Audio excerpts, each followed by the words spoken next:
ntuzigere wemera gukontororwa cyangwa se kugendwa n'ibitekerezo by'abandi n'ibyifuzo by'abandi na judgment z'abandi bantu. Hari abantu mu buzima bwacu babayeho bakontororwa n'amarangamutima y'abandi bantu.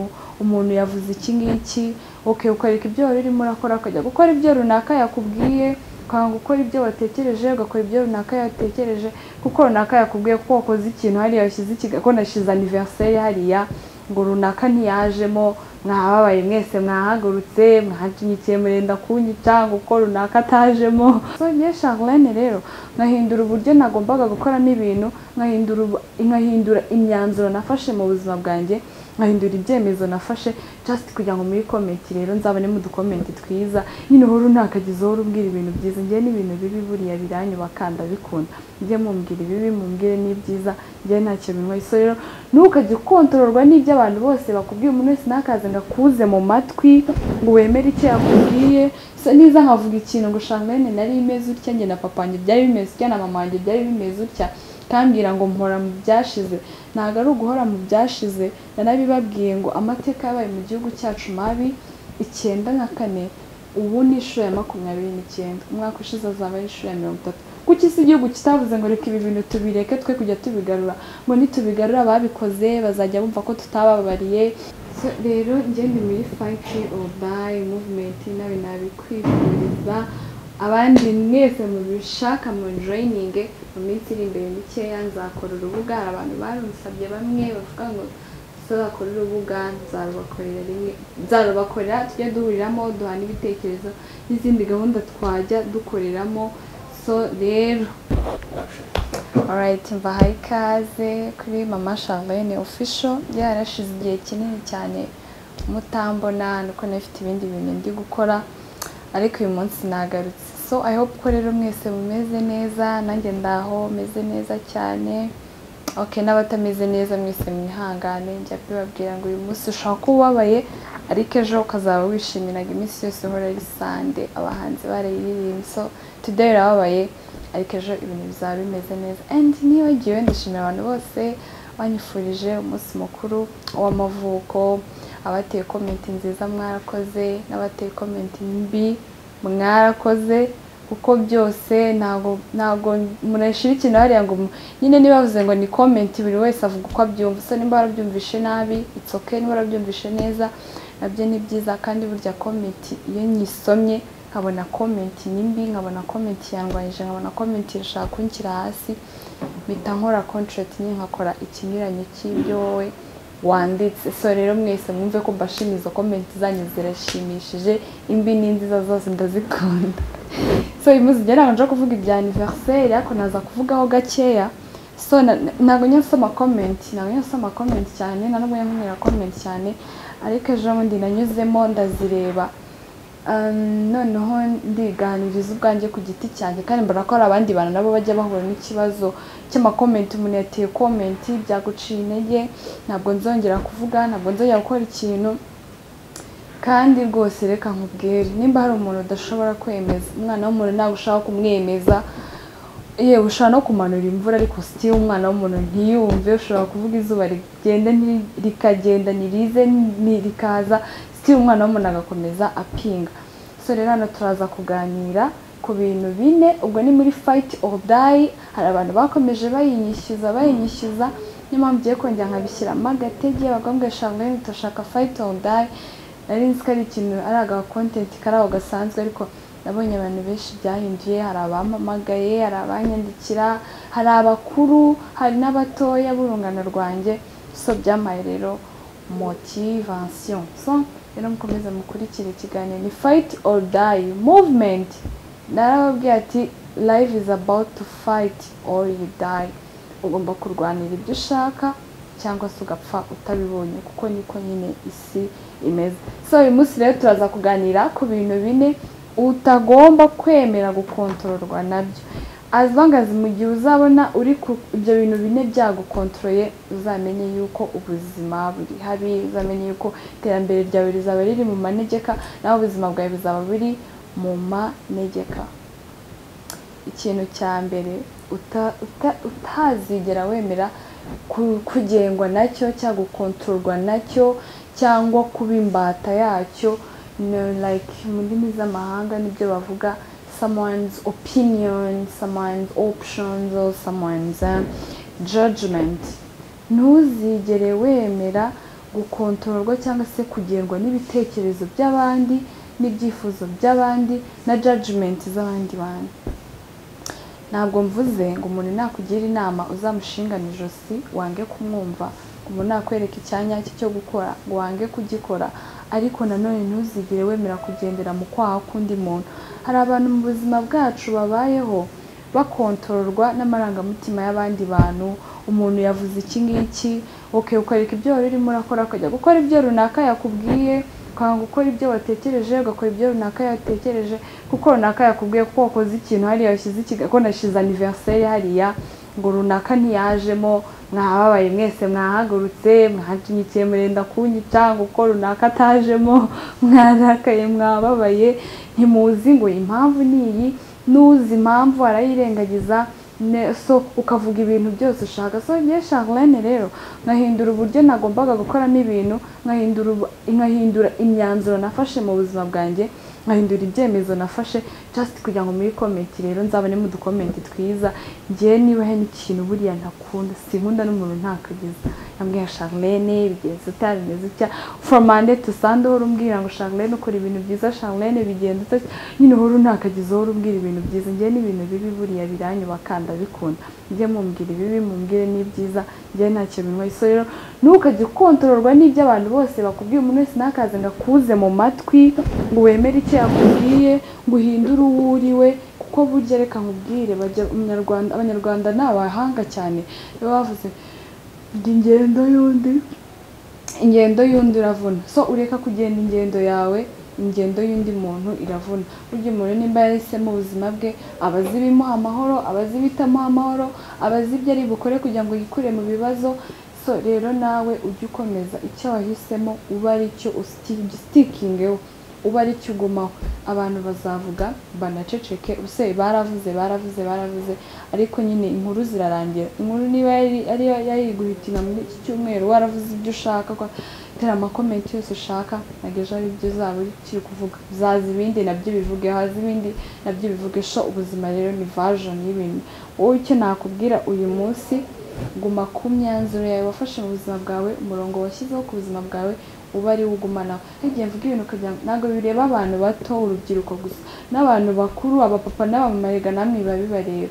Ujya muhura n'ibintu bitandukanye, muturere mudukuze. So hari igihe rero uhura n'ibintu bigiye bitandukanye n'abandi bantu batandukanye bikakuvuna, ugahindura uwo wari uriwe. Wahindura uwo wari uriwe ugasanga bigize ingaruka kuri famiye yawe, nawe ubwawe bikugizeho ingaruka, kandi nimba umubyeyi bimugizeho ingaruka bivuze yuko n'abana n'imiryango bibagireho ingaruka. Icyo ni ikintu cya mbere. Ntuzigere wemera kugendwa na judgment z'abantu. Ikintu cya kabiri utazigera, ariko kandi gikunda gutsinda abantu benshi, ariko ahangaha sinzi kubivuga.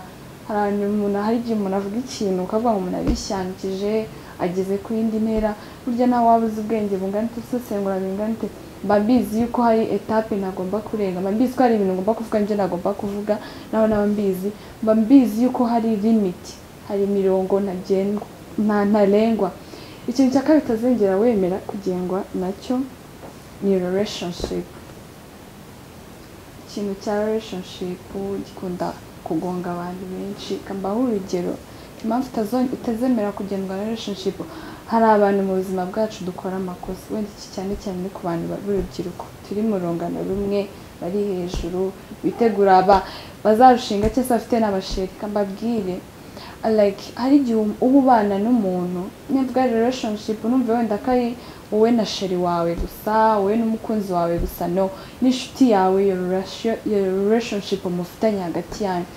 Hari igihe ubana n'umuntu wenda mumbaranye igihe pe, ari imyitwarire afite, ari umuntu utumva, cyangwa se ukabona ko ni umuntu ntago muri kuri page zimwe z'ubuzima, ariko hagiye umuntu mushaka kuba mutari kuri page zimwe, mudatekereza kimwe, mudafite intumbero zimwe, ariko basi mugereranye ari kimwe cya kabiri cyawe. Ari igihe rero ubana n'umuntu gutyo, umuntu akagukorera ibintu ugakomeza ukagerageza, ukamwihambiraho amakosa akayakora menshi, ukamwereka ko nta kibazo kandi kuko wababaye, ariko ntumwereke yuko wababaye, ukamwereka ko ibintu bimeze neza. Niwe ubikorera kuko wishimye, ahubwo ukabikora kugira ngo hagati yawe, wa mubano wawe uri hagati yawe n'uwo muntu ukomeze umere neza. Bikaba umwaka wa mbere, bikaba umwaka wa kabiri, ugakomeza nyine ukiyica amatwi, ukiyica n'amaso kugira ngo ibintu bigende neza. Ako still wa muntu nahinduke, wa muntu uhora ukurwanya, wa muntu nimba wakoze ikintu arakubwira ati kari kantu kari keza, ariko nyine ugahora ahora afite judgment, ntabwo byemera ko wakoze ikintu kizima. Arakomeza gupinge, nubwo yagupinga, ari abantu bapinga mu kinyabupfura, hari n'abantu basuzugura mu kinyabupfura, yagusuzuguye ko yagupinze, ariko yabikoze mu kinyabupfura nyine ku buryo kwereka yuko ibintu bimeze neza. Ugakomeza wihambira ku umuntu yarakwanze, urakomeza umwihambireho, cyangwa se umuntu wabona nta kintu akugezaho, cyangwa se bibaye ngombwa yuko umuntu ava mu buzima bwawe, ariko ukanga kubikora, ukanga gutandukana n'umuntu, ukanga gufatira umuntu imyanzuro ngo arabifata ute, arababara, ese aravuga ngo ndi umuntu umeze ute, arankeka gute. No, umuntu nyine agomba, igihe kiragera tukareka abantu bakava mu buzima bwacu, igihe kiragera abantu bakinjira mu buzima bwacu, abandi bagasohoka. Igihe kiragera ugafata umwanzuro, wenda ukabaho wenyine, cyangwa se ukabana n'inshuti zawe. Mu buzima uba ugomba gukora impinduka, ugahora ufite version nshyashya, nk'uko amatelefone, amamashini n'ibindi bintu by'ikoranabuhanga haza version nshyashya buri gihe. So niyo mpamvu nawe rero ugomba kuba uri version of yourself, ugomba kugira version yawe. Umuntu ababare, okay, uramubwira turazi n'ibindi, tumeranye gutya, ariko nta kintu, nta terambere nzanira, nta terambere nkuzanira. So it's better if you broke up. Ni byiza nimba uca inzira yawe, nanjye ngaca iyanjye, ariko wanze kubikora, bikore, ababare, azababara, birangire, aho kugira ngo wowe ukomeze umutere umwanya, cyangwa nawe ukomeze agutere umwanya. Rero relationship ibyo bintu bikagukontorore, igihe nikigera kumva yuko ugomba kureka umuntu akava mu buzima bwawe, uzabikore. Mu gihe wahendahenze umuntu, wamutayeho umwanya, ntacyo utakoze, igihe nikigera ujye umureka ave mu buzima bwawe, agende. Icyo ni ikintu cya kabiri. Ikindi kintu cya gatatu ari nacyo gikomeye, gikunda kugongwa n'abantu benshi, abantu ntibakivugaho rumwe, past cyangwa se ahashize hacu. Shitenye ntuzagendwe n'ahashize. Ndibaza ko iri jambo si umunsi wa mbere, si ubwa kabiri, si ubwa gatatu ndivuze, kutazemera kugengwa n'ahashize hawe. Ukaba wenda nkonozeho akantu gato, gusa nshaka ko ibintu biri big deal. Like bidi yanjye yarangiye, nakomeje kuri papa wanjye, kureka umuntu akagenda sishaka kubyinjiramo cyane, sibyo. Ari igihe umuntu avuga ku kantu gato k'amateka ye yarangiye, mukavuga ngo ari gukora, ngo turi kwiyomora tugakomeretsa abandi bantu. No, ntabwo tuba turimo turiyomora ngo dukomeretsa abandi bantu, wapi. And ukavuga ngo turi gukomeretsa abantu, ukavuga ngo dufite trauma, kuki wari ubivuga, kuki wari ubivuga, ngo kuki wo biriya bintu wari ubigarura, kuki bigarura uyu munsi n'ejo ukabivuga, kuki se nabivuga, kuki se mbivuga. Hakagira abanyandikira akavuga ati nanjye nari muri situation nk'iriya, ariko nanjye nyuma yo kumva biriya bintu wavuze ndumva nkomeye, ndumva ntagomba kuzakomeza kwiheba, sibyo. Rero nimba tuba tuvuze biriya, ntabwo ari uko tuba twarabaswe n'ahashize, cyane yuko umuntu nta nubwo agomba gutandukana n'ahashize hiwe. Ahashize hawe haba ari ahawe nyine, ntabwo haba ari aho undi muntu, sibyo. Mba ngomba kwibuka ahashize kugira ngo ibyo ndimo uyu munsi mbihe agaciro. Niba mvuze ko mu gihe cyashize nta mahoro nari mfite, nta byishimo nari mfite, uyu munsi mfite amahoro Charlene yuzuye, uyu munsi mfite ibyishimo, uyu munsi mfite iterambere, mfite aho navuye, mfite n'aho ngeze, ku buryo nshobora, nariyomoye mbasha no komora abandi bantu. Niza nkavuga ikintu ngo Charlene nari imeze utya, njye na papa wanjye byari bimeze utya, na mama wanjye byari bimeze utya, kambwira ngo mpora mu byashize.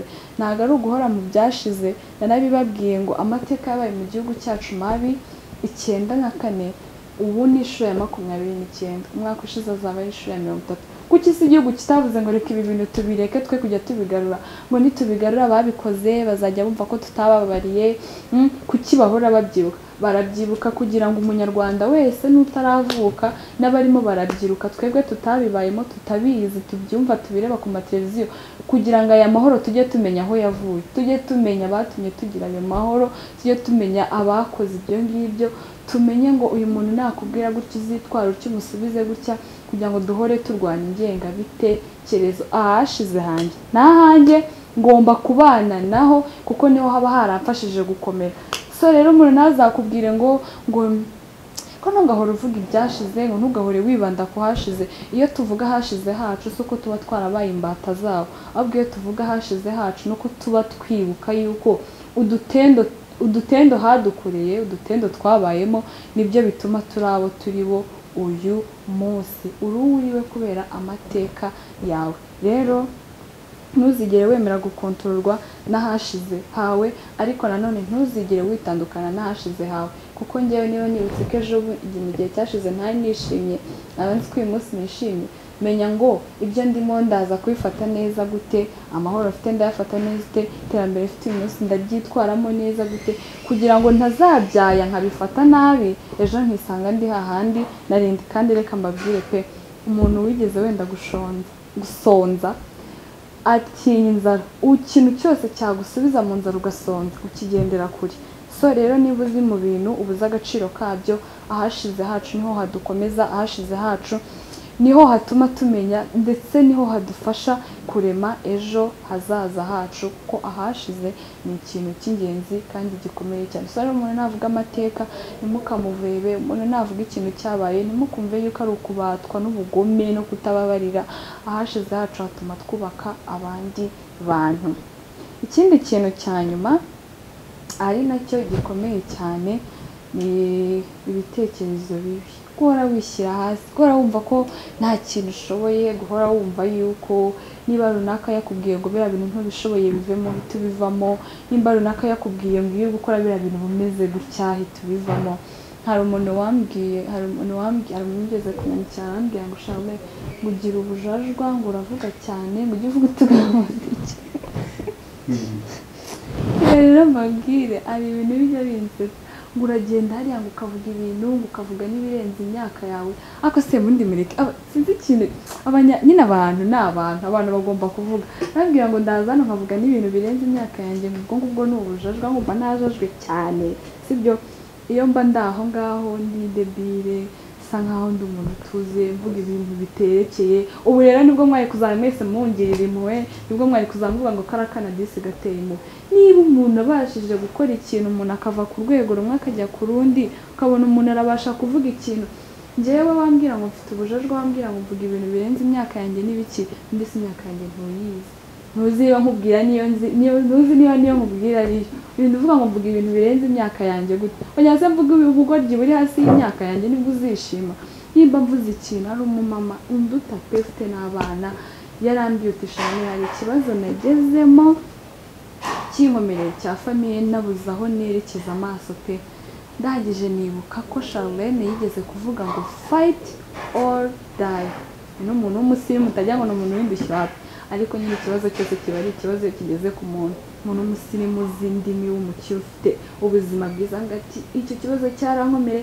Ako nkajya nibaza ngo umwana ungana na Charlene nk'uby'imyaka ingana kuriya akavuga ngo fight or die, nanjye koko wumvisha ari amagambo, mbireke ibi bintu, mbireke bipfe cyangwa meze fighting. Arangije arambwira uti nahisemo gufightinga, none ibi bintu byagenze neza. Si uwo nguwo gusa, hari n'undi wambwiye uti nari ngeze kuri etape ya nyuma ngiye kwiyahura, ndavuga ati basi reka njye kuri YouTube njye kurebaho ikintu cya nyuma. Arangije arambwira uti ngo ku mwana witwa Charlene ari kuvuga ngo fight or die, avuga uti ubuzima ni bubi, urababaye uyu munsi, atariko wibura icyizere, ejo uzaba umeze neza kandi ejo uzaba wishimye. You know what? Kwiyahura yarabiretse. Yumva ko hari amagambo aravuga uti ni umukobwa arandamuruta, ni umwana mutoya, ari kumva ijambo rimuturutse mu kanwa, sibyo? Uwo muntu agarura icyizere. Si uwo gusa, n'abahungu benshi n'abakobwa benshi turi mu kigero kimwe baranyakira bakambwira ati Charlene, none se cya kiganiro cyawe cyanyubatse muri ubu buryo cyangwa hano kimwana. So wowe rero urinde wo kuza kumbwira ngo bireke, ngo buriya bujajwa bwawe uri kuvuga, ubundi ubwo urinde. Kamera si yawe, amatara si ayawe aba ari hano, microphone si zawe, nta kintu cyawe na kimwe kiriho, ariko uraje urambwiye ngo ndeke ibintu. Si ubwo umuntu ukubwira ngo reka ikintu, umuntu ukubwira ngo ntushoboye, umuntu ukubwira ngo iri gukora kino kintu bumeze gutya, ubundi uwo muntu ni kamara. Ni igiki mu buzima bwawe ku buryo aza kukubwira ngo nta kintu ushoboye, nawe ukicara koko ukabyihorera ngo nta kintu ushoboye? Njyewe iyo nciye intege okay ndavuga uti okay unciye intege uri kumva ko nta kintu ushoboye aho ngomba gushaka ikindi kintu ngomba kwemeza ukabona yuko ibyo uri muravuga atari byo rero umuntu nakagutekerereze umuntu nakakubwira ngo ntushoboye ngo nawe wicire kuko ngo ntabwo ushoboye urashoboye kandi urashoboye cyane ushobora kugaragara nk'umunyantege nkeya ushobora kugaragara nk'umuntu utagize icyo ashoboye ariko burya imbaraga zose ukeneye ziba ziri muri wowe sibyo burya niyo umuntu aguciye intege ukahita urekera umuntu yazakubwira ngo kuki warekeye nuko runaka yambwiye utya nuko runaka yambwiye utya nuko runaka yambwiye utya so byanciye intege ntabwo ari wowe waguciye intege ni wowe uba wiciye intege imbaraga zawe ziri muri wowe none se umuntu nakubwira ngo rekera ariho wakuraga ibirayi ibyo birayi se azaza kubiguha azageza gukorera stoke wowe komeza usonge mbere komeza ukorera ibyo ushaka gukorera komeza ugera aho ushaka kugera nakubwiye ko abantu batazigera barekera kuvuga umuntu azarekera kuguca intege ariko intege zose ukeneye ziri muri wowe ibyishimo ukeneye biri muri wowe imbaraga ukeneye ziri muri wowe iterambere ushaka ziri muri wowe gukunda ushaka biri muri wowe bwa mbere izo mbaraga ni wowe wenyine uzifite imbaraga zo kujya hasi n'imbaraga zo kujya hejuru ziri muri wowe njye nakuzananga ngo sinzakura nta mukobwa uzakuvamo nta biki ariko I bet ko uyu munsi iyo bambonye babona yuko ibyo bavuze bitari ukuri impamvu babona ko impamvu duhura n'umuntu akambwira sense ko uzakura ngo ukagera ahangaha nuko njye na mu province wrong so abantu rero nibakuvuga ari ikintu wowe ujye ukora ikinyuranye umuntu naka kujyana ahantu ngo ujyeyo ntukamere nk'umuyaga n'igipapuro iyo umuyaga uje ugahuha igipapuro aho ucyerekeje niho kijya niba umuyaga uhushye igipapuro ukacyerekeza mu majyepfo niho kijya mu majyaruguru niho kijya iburengerazuba cyangwa iburasirazuba niho kijya nimba umuyaga uhushye icyo gipapuro ukacyerekeza mu mazi niho kijya ntukaberera nk'igipapuro n'umuyaga wowe aho ugomba guhagarara ujye uhahagarara wababara wakishima abantu bakuvaho abantu baza ari benshi kuri wowe ugomba ku kintu cyose wowe wiyemeje so rero ntuzigire wemera gukontorwa n'ibi bintu ikiganiro twa turimo ni fight or die movement nshuti zanjye reka mbabwire wabyanga wabyemera life is about to fight or you die waba uri umugabo waba uri umugore waba uri umusore mukuru waba uri umusore muto waba uri umukobwa waba uri mwiza waba uri mubi waba umeze ufite amafaranga waba utayafite ubuzima ni ukurwana cyangwa ufite ayo mafaranga ariko hari ibintu byinshi bigomba kuyakosoma agaciro ufite ayo mafaranga ufite ubwo buzima bwiza ariko ejo ushobora gukora akamistake gato cyane akamistake reka mbabwire amazi urayavoma injerekani ukayikura hari ukayishyira hariya ikugoye ariko ayo mazi kuyamena nako kandi injerekani ushobora no gufata icyuma ugakozaho gutya ukayisatura amazi yose akaba ashizemo ariko aba yakugoye kuyavoma rero njye ndi muri fight or die movement nawe nabikwifuriza abandi mwese mubishaka mu joining mu minsi iri imbere mikeya nzakora urubuga hari abantu barunsabye bamwe bavuga ngo tuzakora urubuga nzarubakorera tujye duhuriramo duhana ibitekerezo n'izindi gahunda twajya dukoreramo so rero icyo nakubwira nawe guhera uyu munsi kuri iyi tariki no matter what no matter how no matter when uko byaba bikomeye byose igihe cyose isaha iyo ari yo yose itariki iyo ari yo yose menya ngo birakugora uyu munsi ariko ejo ntabwo bizaba birimo birakugora as long as wowe utahisemo kwicara gusa ngo ubirebere hari nk'abantu bajya basenga nk'abantu basenga Imana ikavuga ngo nzaguha ubuzima bwiza nzaguha ubutunzi nzakwamamaza nzaguha amazu nzaguha amamodoka nzaguha amafaranga nzaguha ibintu byinshi abantu bajya baraba bicaranye mu masezerano ariko uwo muntu ugasanga iryo sezerano ryicaranye umwaka wa mbere umwaka wa kabiri umwaka wa gatatu umwaka wa kane umwaka wa gatanu umwaka wa gatatu akavuga ngo abahanuzi ni abanyabinyoma ngo Imana ni inyabinyoma kandi uwo muntu wenda nimba Imana yambwiye ngo uzatungwa n'amakampani n'ibiki yaragiye ariyicarira wenda bamurangira akazi gaciriritse akakanga akavuga ati reka ibintu Imana yambwiye ntabwo Imana yambwiye akazi gaciriritse nshuti yanjye ibintu byose ibintu bitangirira hasi niba ufite ayo masezerano ugomba no gukora imbere akubwiye ku kazi ubisese niba utazatangira ku kazi okay ko gukoropa wenda n'amatwarete ko kuba ubukarani n'ibiki byose ariko ukazamuka ukagera hejuru so rero as long as wahisemo guhaguruka ugakora ukiruka ku kintu ushaka nimba ari amahoro wabuze uyu munsi haguruka uyiruke uyashake. Rega wikiruka ku bantu, wikiruka ku basore, wikiruka ku bakobwa, wikiruka ku bakingo ngo ni amahoro yawe aturuka. Amahoro yawe ari igihe twiruka ku bintu, tukiruka inyuma y'abantu ngo turi gushaka ibyo dushaka, ahubwo ugasanga uri gusiga ahubwo ugasanga uri kwiruka ugasiga ikikurimo, ugasanga amahoro uri gushaka wakurimo indani muri wowe, ahubwo nuko hari ibintu bimwe utararekura ureke bive mu buzima bwawe ibindi byinjire, ugahora wiruka rero ngo uri gushaka amahoro. So iterambere rero riri muri wowe fightinga cyangwa se uzicara. Ngiye niyo nakubwiye ngo fight or die, sinkubwiye ngo nimba ushaka amahoro abantu bose bakubuza amahoro ngo ugende mu rwane ngo bafungishe ngo ukore ibiki. No, niba mvuze ngo fight or die, babantu nyine bamwe bakubuza amahoro bareke bagera ngo ati subutu mugende mumvire mu buzima, sigare nubwo wasigarana n'umuntu umwe uguha amahoro, uwo muntu abahagije nubwo wasigarana nawe. Hari umuntu ejo bundi twigeze kuganira nambye Charlene, hari ahantu hari igihe ugeramo nyine ukabura abantu wowe ukibera abantu.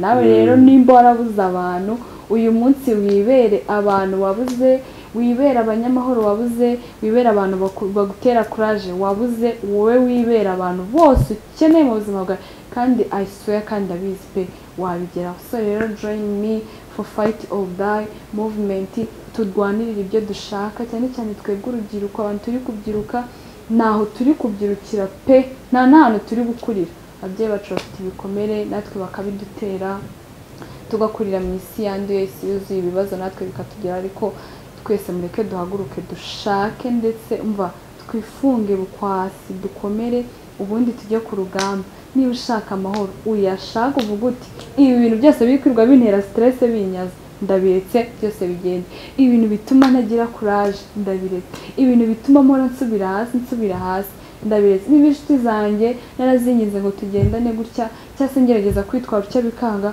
ndabaretse. Niba beho ubuzima bwabo nanjye mbeho ubuzima bwanjye. So rero mureke tubikore, kandi reka nkubwire uzanshimira nyuma kuko uzabona ko byakoze. Njyewe nawe nafite ibintu binesha umutwe sinabikwereka, ahubwo ndabanza nkareba nkibaza se koko iki kintu ubundi cyagikwiye kunesha umutwe, nkibaza koko iki kintu cyagikwiye kumbabaza, ubundi nkakomera. So nawe ukomere, ubundi fight or die movement. Ubyutse ujye utekereza ngo fight or die movement. Aho uri mu kazi byanze batangiye kugutera stress, amafaranga urabona ufite ibintu byinshi ariko amafaranga yabuze, umenye ngo ni fight or die. Komeza upfunde imitwe ahantu hose, burya hari igihe nyine ubagarira yose uko ntabwo ubizingira isera. So ukore rero, ukore iyo bwabaga ndabizi yuko uzabigeraho. Rero cya kiganiro fight or die twongereho movement, nyine ni ukugenda, ni urugamba twiyemeje, ni urugendo twiyemeje.